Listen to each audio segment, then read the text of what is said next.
এভাবে বাদাম বেগুন রেসিপি বানালে ভাতের সঙ্গে আর কিছুই লাগবে না।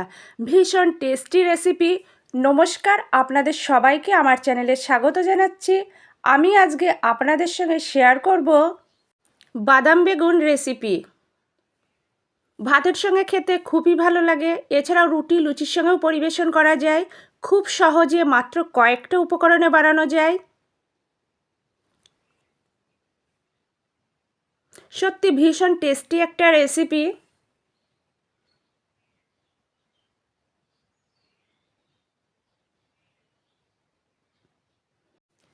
বাদাম বেগুন রেসিপি বানানোর জন্য বেগুন লাগবে। আমি বেগুন নিয়েছি। বেগুন কেটে নেব।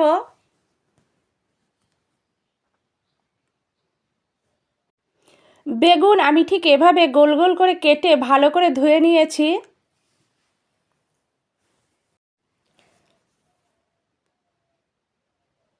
বেগুনে সামান্য নুন, সামান্য হলুদ, সামান্য গুঁড়ো লঙ্কা, নুন হলুদ গুঁড়ো লঙ্কা খুব ভালো করে বেগুনে মাখিয়ে কিছুক্ষণের জন্য রেখে দেব।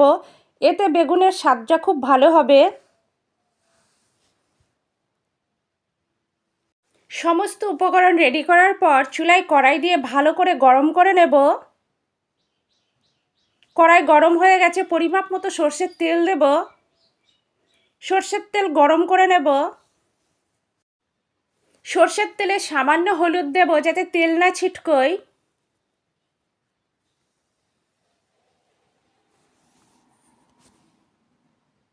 নাড়াচাড়া করে দেব।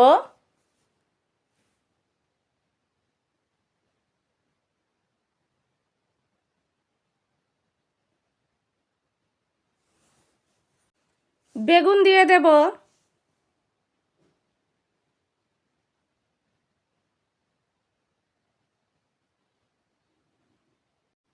বেগুন ভালো করে ভেজে নেব।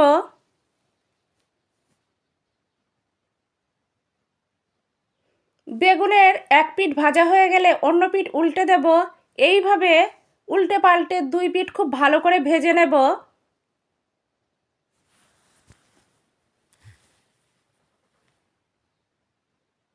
উল্টে পাল্টে গোল্ডেন ব্রাউন করে ভেজে নেব। বেগুন ভাজা কমপ্লিট, তুলে রাখবো।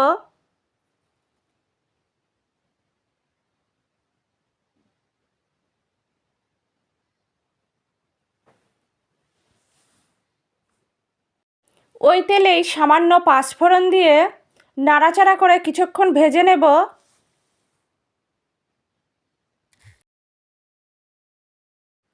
এরপর কুচনো পেঁয়াজ দেব। পেঁয়াজ দেওয়ার পর নাড়াচাড়া করে কিছুক্ষণ ভেজে নেব। পেঁয়াজে হালকা গোল্ডেন ব্রাউন রং ধরা পর্যন্ত অপেক্ষা করব।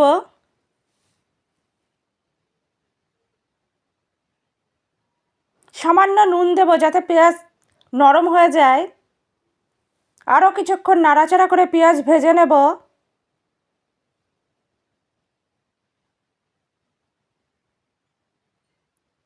আদা রসুন পেস্ট দিয়েছি। নাড়াচাড়া করে কষে নেব।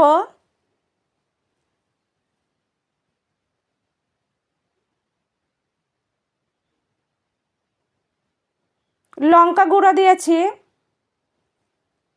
নাড়াচাড়া করে দেব।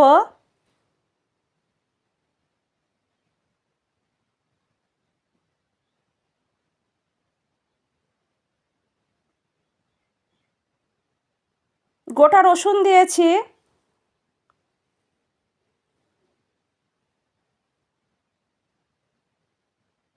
এরপর চিনেবাদাম পেস্ট দেব। চিনেবাদাম ভিজিয়ে একটা পেস্ট তৈরি করে রেখেছি।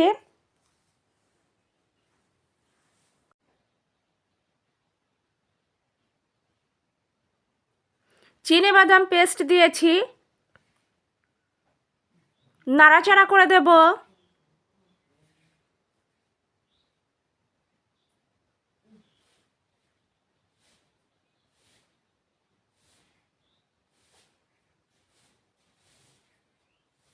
গুঁড়ো গরম মশলা দেব। সমস্ত উপকরণ নাড়াচাড়া করে কষে নেব।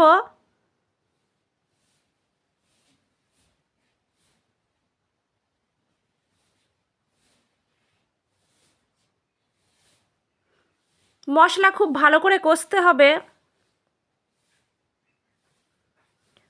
মশলা থেকে তেল ছেড়ে এসেছে, মশলা কষানো কমপ্লিট।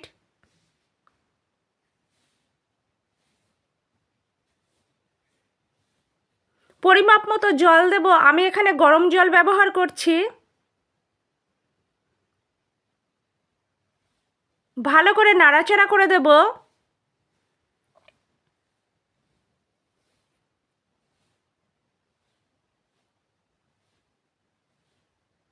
স্বাদ অনুযায়ী নুন দিয়েছি, পরিমাপ মতো হলুদ দিয়েছি।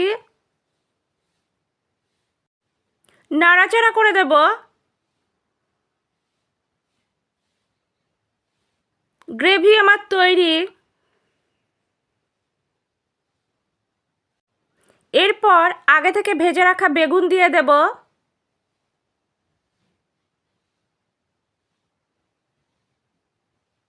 নাড়াচাড়া করে দেব।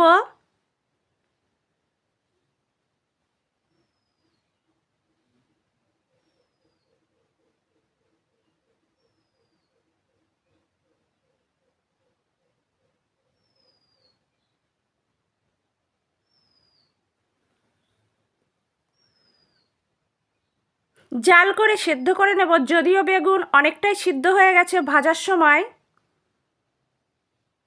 ঢাকা চাপা দেব। কিছুক্ষণ জাল করে নেব।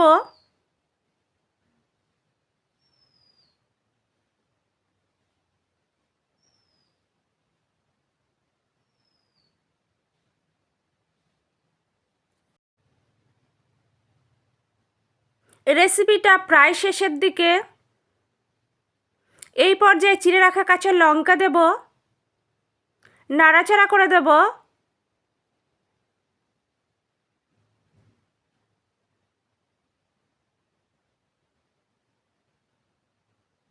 কাঁচা লঙ্কা দেওয়ার পর 1 মিনিটের জন্য ঢাকা দেব, যাতে ফ্লেভারটা ভালো হয়।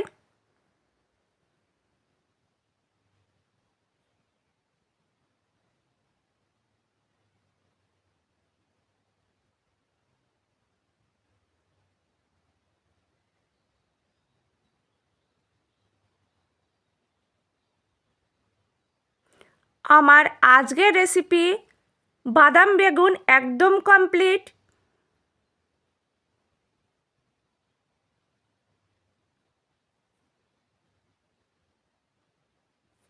বাদাম বেগুন রেসিপি আমি ঠিক যেভাবে দেখিয়েছি আপনারা একইভাবে বানাবেন, একদম পারফেক্ট হবে। ভীষণ টেস্টি একটা রেসিপি।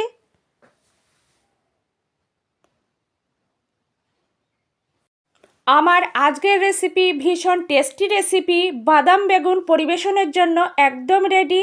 আপনারা দুপুরে গরম ধোয়াটা ভাতের সঙ্গে পরিবেশন করবেন, একদম জমে যাবে। এছাড়াও রুটি, লুচি, পরোটার সঙ্গেও পরিবেশন করতে পারবেন। আপনারা তো অনেক রকমভাবে বেগুনের রেসিপি বানিয়েছেন, অন্তত একবার হলেও আমার মতো করে ঠিক এভাবে বাদাম বেগুন রেসিপি বানাবেন। সত্যি খেতে কিন্তু ভীষণ টেস্টি হয়, আর হাতের কাছে থাকা কয়েকটা মাত্র উপকরণ দিয়েই বানানো যায়। আমার আজকের রেসিপি আপনাদের যদি ভালো লাগে লাইক করবেন, শেয়ার করবেন, কমেন্ট করবেন। আর আপনাদের অনেক অনেক ধন্যবাদ এতক্ষণ ধরে ধৈর্য সহকারে আমার রেসিপিটা দেখার জন্য। আপনারা এভাবেই আমার পাশে থাকবেন, আমাকে সাপোর্ট করবেন।